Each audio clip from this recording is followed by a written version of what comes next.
As a dietitian, I get a lot of questions about intermittent fasting. Is it healthy for you? Does it encourage a healthy metabolism or does it hurt it? And is it just like every other diet out there? Short answer is yes. Well, if you know anything about my own nutrition philosophy, I don't believe in fad diets or quick fixes. And in my personal opinion, intermittent fasting kind of fits that bill. But I want to talk more about it because I don't just like throwing out my opinions on something and not really giving a background or explaining why. In my dark blue community, I know those of you out there are looking to ditch the diet mentality, but sometimes get swayed and think that maybe this new diet is different. And I just want to share my thoughts on why I don't feel intermittent fasting is a long-term solution to health. Feel free to disagree with me in the comment section below.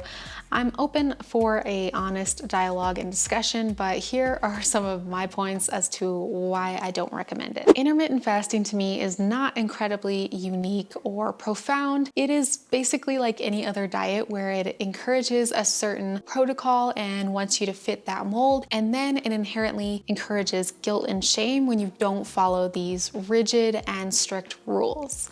Now, how rigid and strict you think it is kind of depends on your own nutrition philosophies and how you view foods, but anything that tells you when to eat, to me, is kind of just nonsense. Your body doesn't have an on and off switch, and it doesn't clock in and clock out at a certain time of day. When you eat food, your body is going to metabolize it. Now, are there better times to eat food? Yes. Like, for example, eating at 8 p.m. is probably better than eating at 2 in the morning because it might kind of be a little weird on your digestion just because you're laying down and sleeping versus sitting up and being a little more active. So of course, there are better times of the day to eat certain foods, but does your body clock in and clock out like you're working at Quiznos? No. You're better off eating when you're actually hungry. For some people, like I'll use me as an example, I like to start eating early in the day and I have small meals throughout the day.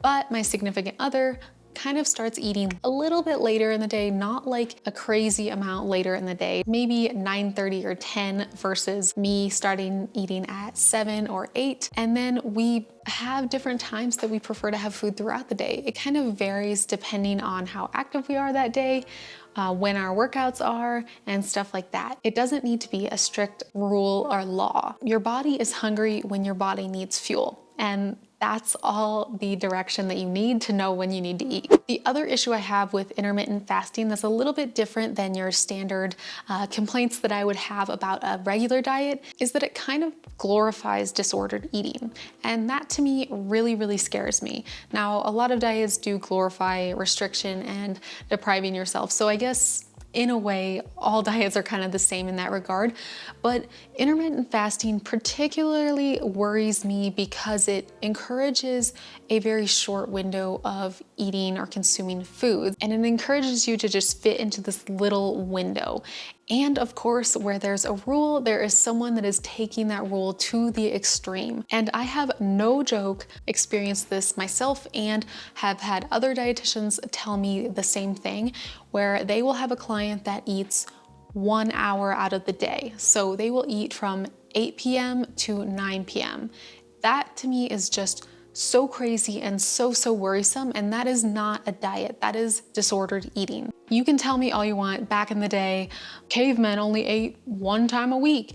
Our bodies have adapted to a different way of eating. Our bodies have adapted and grown since then. We are not cavemen, so I don't care what the cavemen did. Today, we eat several times a day, and that's just the best thing for us and for a healthy metabolism. Now, I do want to address that there are some studies out there that say that shortening the window of when you eat throughout the day, so say 8 a.m. to 6 or 7, that's probably like larger than an intermittent fasting window would typically be. But say that you limit your window to something that's relatively reasonable.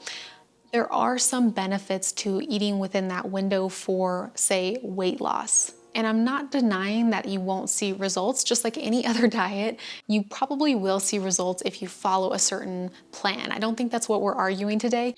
I think the main argument is that yes, it has results in weight loss, but I'm more so concerned about people's mental health than I am about the small weight loss achievements that they might have with intermittent fasting. I hope that by no means I am passing on judgment to any of you who have tried intermittent fasting. I just want to pass on some of my concerns with it and some of the reasons why I don't totally agree with it. So maybe you can use that to have an educated decision on whether or not you want to continue it, or if you ever want to explain it to someone else about why it can be troublesome. That's kind of my point. Intermittent fasting doesn't take into account what you did that day. So say one day you ran a marathon and the next day you didn't.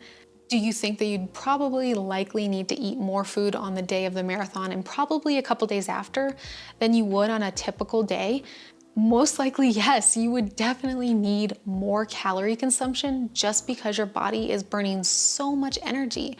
So why would you have to stick to that strict mindset of sticking to only eating this amount of foods or in this period of time when maybe your marathon was early in the day and you had to eat at 5 a.m. versus 7 a.m. when you normally would start your day?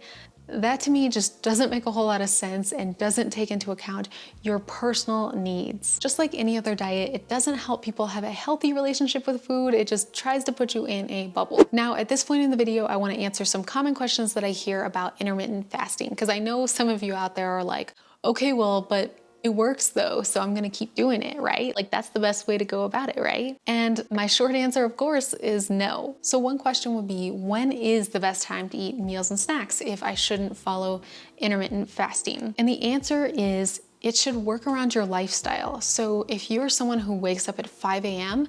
and has an early work schedule, then you might need to have an early breakfast, and then you might naturally eat less in the evenings just because you started your day off earlier, but that might not necessarily be the case. Say you work an early day and then you work out in the evening. You should have a post-workout snack. So again, it's something that you need to be flexible with, and to give really direct advice to your needs, I would need to work one-on-one with you. I do have a nutrition coaching application that you can fill out below if you are interested in coaching. But you can just follow that rule of thumb that it should fit your lifestyle. And if you're exercising early in the day, you should probably start eating early in the day.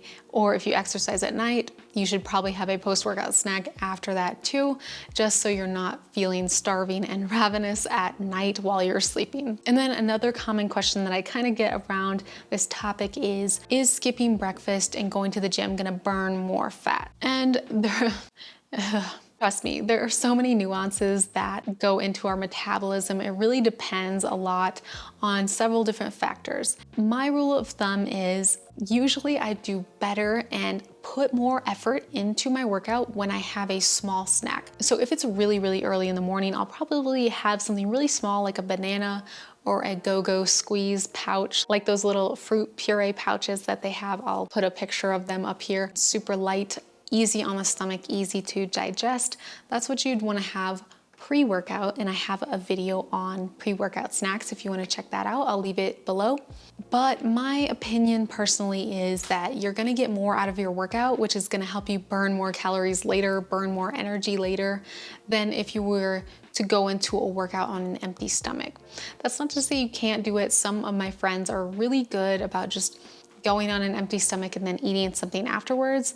It really just depends on how you feel, but I would try having a very small snack of mostly carbohydrates and then see how that works for you. Try to have it about an hour or a half an hour at least away from your workout so you're not digesting and working out at the same time, because that's kind of tough. And then the last question that I'm going to answer about intermittent fasting is, well, isn't it better to not eat late at night? And I kind of addressed it earlier in the video, but I will address it a little more again. Yes, it is a good rule of thumb to stop eating about 2 hours before bed. And that is just more of a digestion thing and a comfort thing and a GERD thing. So you're not like, having esophageal reflux stuff going on. That is more a comfort thing and a healthy digestion thing than it is something that like really makes or breaks your metabolism. Again, eating throughout the day and eating when your body needs it is the most important thing to optimize your metabolism, not just stopping eating at some arbitrary time limit. I hope that helps a little bit, and I hope you learned a thing or two from this video. I'd love to hear your feedback and your questions in the comment section below. And in the end card, I will leave my video where I review Instagram diet hacks and give my 2 cents on those. So thanks so much for hanging out with me today, and I will see you in the next video.